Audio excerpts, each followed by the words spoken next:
مارچ کا اعلان کیا تھا اور ہم یہ سوچ رہے تھے کہ آج تو صرف نوجوان پہنچیں گے، لیکن میں حیران رہ گیا ہوں، ہماری بہنوں کو تو نہیں پتا تھا کہ ہم نے یہ مارچ مختصر کر دیا۔ ہماری مذاکراتی ٹیم اپنا کام کر رہی ہے، اس نے بہترین تیاری کی اور 2 راؤنڈ جب شروع میں ہوئے تو 2 راؤنڈ کے بعد کمیٹی حکومت کی لاپتہ ہو گئی۔ بہرحال پھر اس کا پتہ دستیاب ہوا اور پھر سے انہوں نے آنا شروع کیا ہے۔ ان میں سے جو انگریز کے گماشتے ہیں، جن کو انگریزوں نے زمینیں دی تھی اور ان کی اولادیں اس زمین کی طاقت سے اپنے مزاروں کو، اپنے ہاریوں کو، اپنے کسانوں کو غلام بنا کر رکھتے ہیں۔ تنخواہ طبقہ جس نے 368 ارب روپے پچھلے سال جمع کیے ہیں، ان کے اوپر مزید ٹیکسوں کا جو بوجھ لاد دیا گیا ہے، اس سلیب سسٹم کو ختم کیا جائے۔ ہمارا ایجنڈا واضح تھا کہ آٹے پہ اور چینی پہ، دال پہ اور بچوں کے دودھ پہ جو تم نے ٹیکس لگا دیا ہے، مزید مہنگائی کو بڑھا دیا ہے، اس کو ختم کیا جائے۔ کہ مواقع ملتے ہیں، غربت کی بنیاد پر اور عمارت کی بنیاد پر سوسائٹی کو تقسیم نہیں کیا جاتا۔ ان ساری تمناؤں کے ساتھ قائد اعظم کی قیادت میں یہ پاکستان مالک ہے، چند لوگ مالک نہیں ہے، مالک پاکستان کے عوام ہے۔ ان کے حق میں ملکیت کو جتنا جلدی تسلیم کر لو، یہی سب کے حق میں بہتر ہے۔ ایک ایسے وقت میں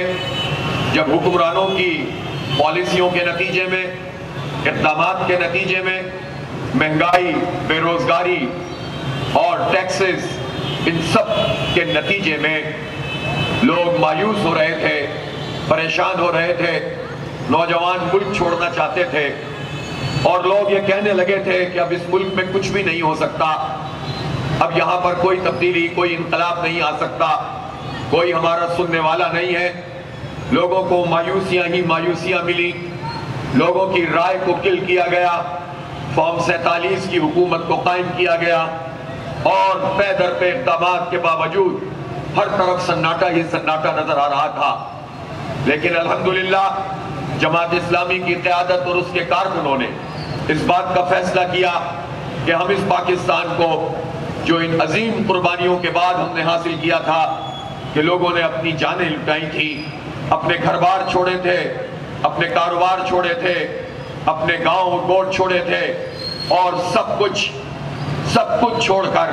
پاکستان میں آنا قبول کیا تھا، پاکستان بنانا قبول کیا تھا کہ یہ پاکستان مسلمانوں کا وہ ملک بنے گا جہاں اسلام کا نظریہ، اسلام کا عقیدہ وہ بالادست ہوگا،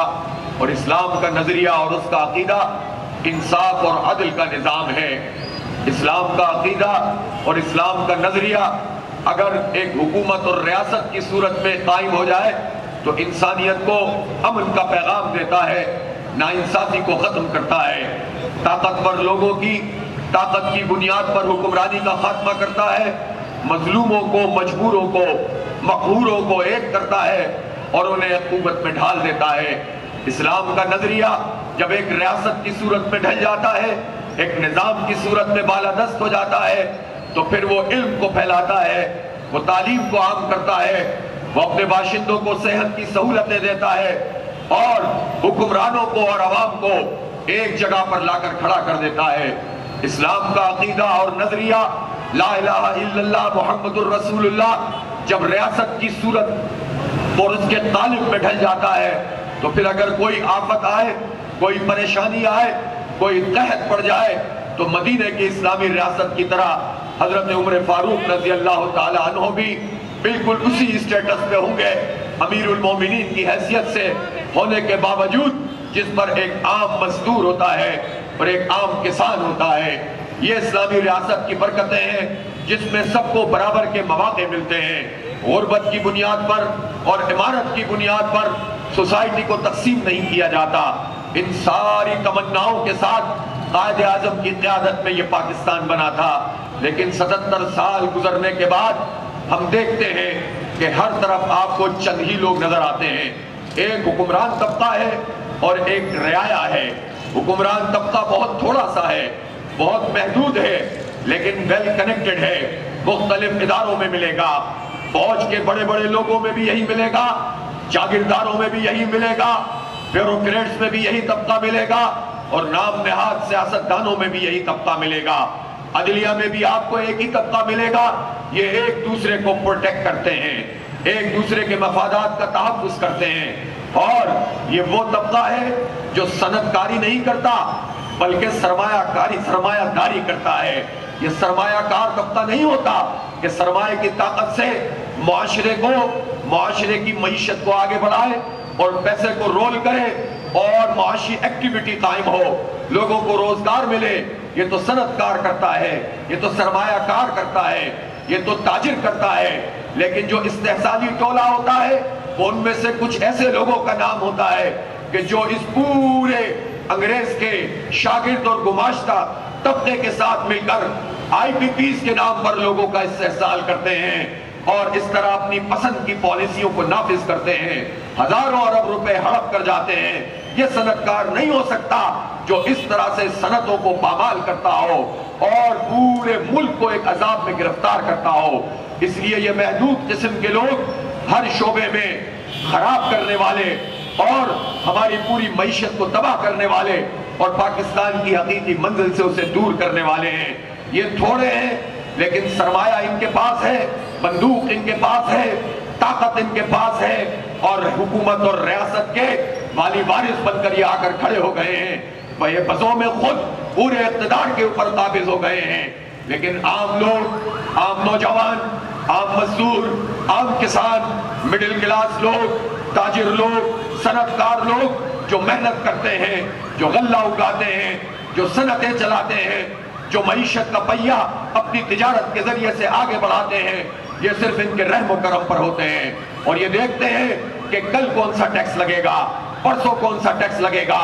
اور ان سارے کے سارے 98% لوگوں کا کام یہ ہے کہ یہ 1.5-2% لوگوں کی تابعداری کریں، ان کے غلام بن کے رہیں، اور یہ جو 1.5-2% لوگ یہاں پر حاکم بنے ہوئے ہیں یہ امریکہ کے غلام ہوتے ہیں، یہ IMF کے غلام ہوتے ہیں، یہ برطانوی سامراج کے غلام رہے ہیں۔ اسی کے نتیجے میں ان کو زمینیں دی گئی تھی، اسی کے نتیجے میں ان کو اقتدار سونپا گیا تھا اور انہوں نے پوری سوسائٹی اور معاشرے پر قبضہ کر لیا تھا۔ لہٰذا ایسا سناٹا جس میں کوئی امید نظر نہیں آتی تھی، جماعت اسلامی نے امید کے چراغ روشن کیے ہیں۔ یہ جو میں بار بار آپ سے کہتا ہوں کہ یہ دھرنا جو یہاں پر مری روڈ پر منعقد کیا جا رہا ہے اس سے پورا پاکستان جڑ چکا ہے، اور اب یہ دھرنا محض دھرنا نہیں رہا ہے، یہ 7 مطالبات کا دھرنا نہیں ہے۔ دھرنے میں جو آ کر بیٹھے تھے، ہمارا ایجنڈا اس دھرنے کے حوالے سے ایک محدود ایجنڈا تھا، اور وہ محدود ایجنڈا کیا ہے کہ بجلی کی قیمتوں میں کمی کی جائے، یہ جو آئی پی پیز ہیں ان کو لگام دی جائے۔ ہمارا ایجنڈا واضح تھا،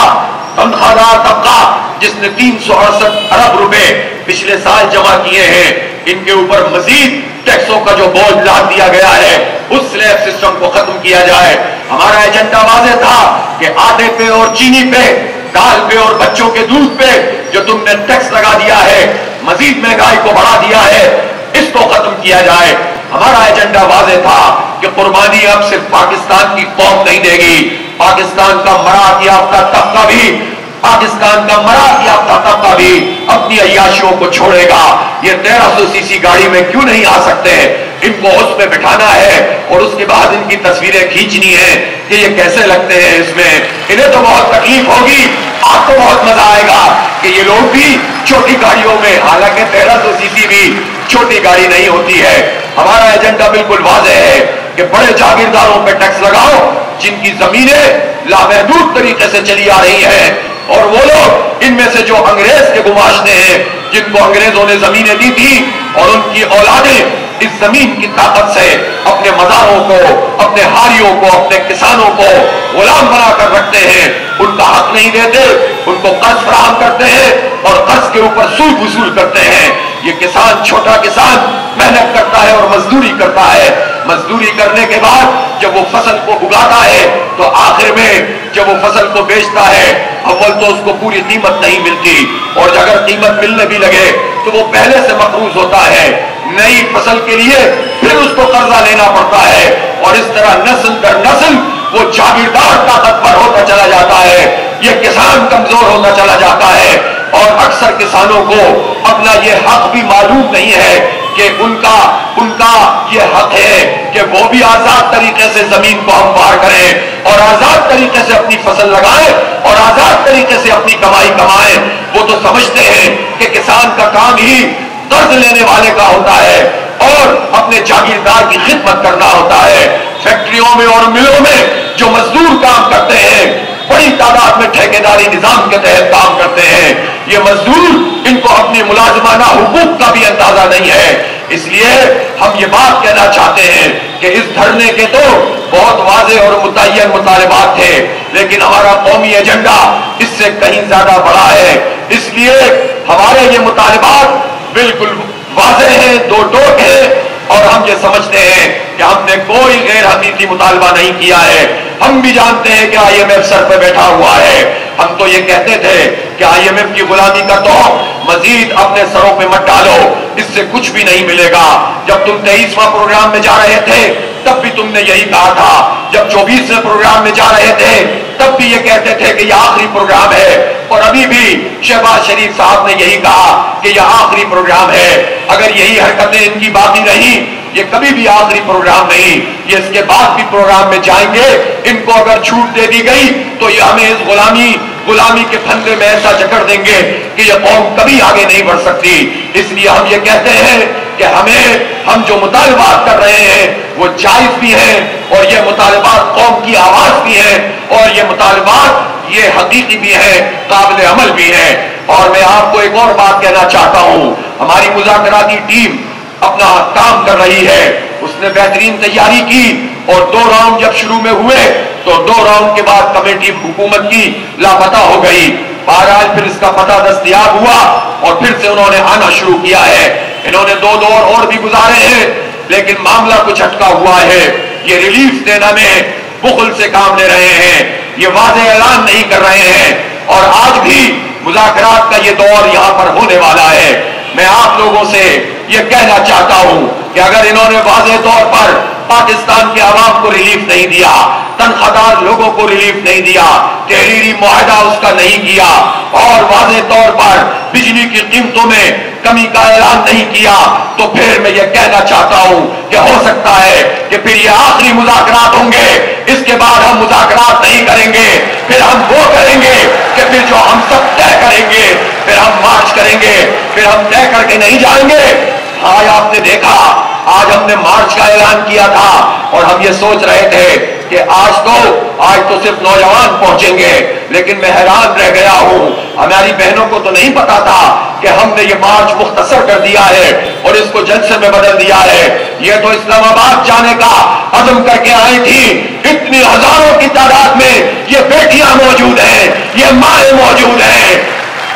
یہ بہنیں موجود ہیں جو اسلام آباد مارچ کرنے کے لیے آئی تھی، اور ہمارے نوجوان وہ تو پہلے دن سے ڈی چوک کے نعرے لگا رہے ہیں۔ اس لیے میں حکومت سے واضح طور پر کہنا چاہتا ہوں، مذاکرات کرنے آؤ سڑکوں پر، لیکن اگر ریلیف نہیں دو گے، ریلیف کا معاہدہ نہیں کرو گے، تو پھر مذاکرات کا سلسلہ ہماری طرف سے ختم سمجھو، اور پھر وہ ہوگا جس طریقے سے یہ دھرنا چاہے گا، اور یہ دھرنا پھر پورے پاکستان میں پھیل جائے گا۔ کراچی میں اس وقت بھی دھرنا چل رہا ہے، گورنر ہاؤس میں موجود ہے، زرداری صاحب کے نمائندے ٹیسوری صاحب کے دروازے پر موجود ہے، اور یہ کراچی میں بھی صرف ایک مقام پہ نہیں رہے گا، یہ دھرنا اب وسیع ہونا ہے۔ لاہور میں 11 تاریخ کو تاریخی دھرنا اور جلسہ عام ہے، 12 کو پشاور میں تاریخی دھرنا اور جلسہ عام ہے، 16 کو ملتان میں تاریخی دھرنا اور جلسہ عام ہے، 14 اگست کو آزادی کے شایان شان ہم بنائیں گے، اور ہم پورے پاکستان میں ان دھرنوں کو بھی پھیلا دیں گے۔ اس لیے ہماری امن پسندی کو کمزوری نہ سمجھو، ہم ایک نیا ٹرینڈ دینا چاہتے ہیں۔ حکمرانوں یہ تمہارے حق میں بہتر ہے، اگر ہم بھی تشدد کا راستہ اختیار کریں، ہم بھی افراتفری پھیلائیں، جلاؤ گھیراؤ شروع ہو جائے، تو پھر کس سے سنبھلے گا؟ پھر تو بہت سی قوتیں، ملک دشمن قوتیں بھی سر پر کھڑی ہوئی ہیں، کوئی بھی حالات کا فائدہ اٹھا سکتا ہے۔ جماعت اسلامی ایک ذمہ دار جماعت ہے، خطے کے حالات ہمیں نظر آ رہے ہیں، نوجوانوں میں امنگیں موجود ہیں، طلبا کا رول وہ دیکھ چکے ہیں، کینیا میں دیکھ چکے ہیں، بنگلہ دیش میں دیکھ چکے ہیں، لیکن ہم جانتے ہیں کہ اس وقت پاکستانی نوجوانوں کی بھی سیاسی تربیت کی ضرورت ہے، نظم و ضبط اور ڈسپلن کی ضرورت ہے، قربانیاں دینے کے لیے دور تک چلنے کی صلاحیت پیدا کرنے کی ضرورت ہے. اگر کچے طریقے سے یہ سلسلہ شروع ہو گیا تو یہ پرتشدد ہو جائے گا اور پھر کسی کے سنبھلنے سے نہیں سنبھلے گا, پھر ملک دشمن قوتوں کا فائدہ ہو جائے گا. اس لیے جماعت اسلامی ایک جماعت ہوتے ہوئے ذمہ داری کا مظاہرہ کر رہی ہے, لیکن حکومت ایک حکومت ہوتے ہوئے ذمہ داری کا مظاہرہ نہیں کر رہی اور لوگوں کو ریلیف نہیں دے رہی. ریاست اور حکومت کو ان حالات کو سمجھ لینا چاہیے, نوشتہ دیوار کو پڑھ لینا چاہیے اور سمجھ جانا چاہیے کہ حالات پھر کسی کے کنٹرول میں بھی نہیں رہیں گے. بار بار عرض کر رہا ہوں, ایسا نہ ہو کہ حکمرانوں کو ایئر لفٹ بھی نہ مل سکے اور پھر وہ مظاہرہ کرنے والوں کے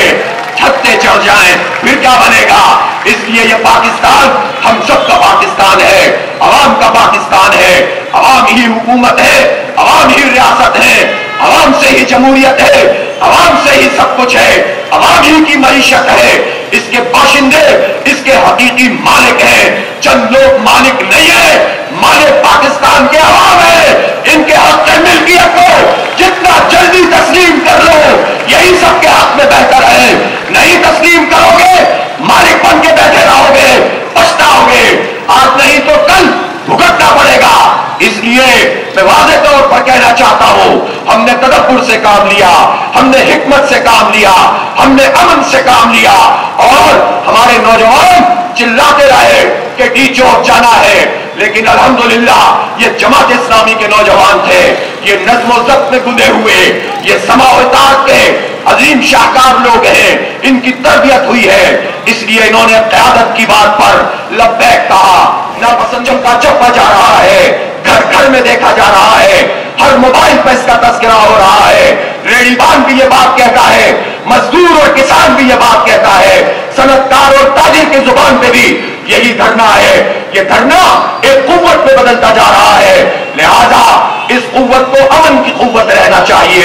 اس قوت کو عوام کی قوت رہنا چاہیے. ہم نہیں چاہتے کہ کوئی ایسا راستہ اختیار کرے جس میں پھر حالات کسی کے بھی کنٹرول میں نہ رہے. اس لیے حکومت کی مذاکراتی ٹیم اگر پہنچ گئی ہے تو بھی سن لے, نہیں پہنچی تو کسی اور ذریعے سے سن لے کہ اب یہ لولی پاپ والا کام نہیں ہوگا, کالم چولی نہیں ہوگی. واضح طور پر آج ہی فیصلہ کیجئے, آج ہی تحریری معاہدہ کیجئے,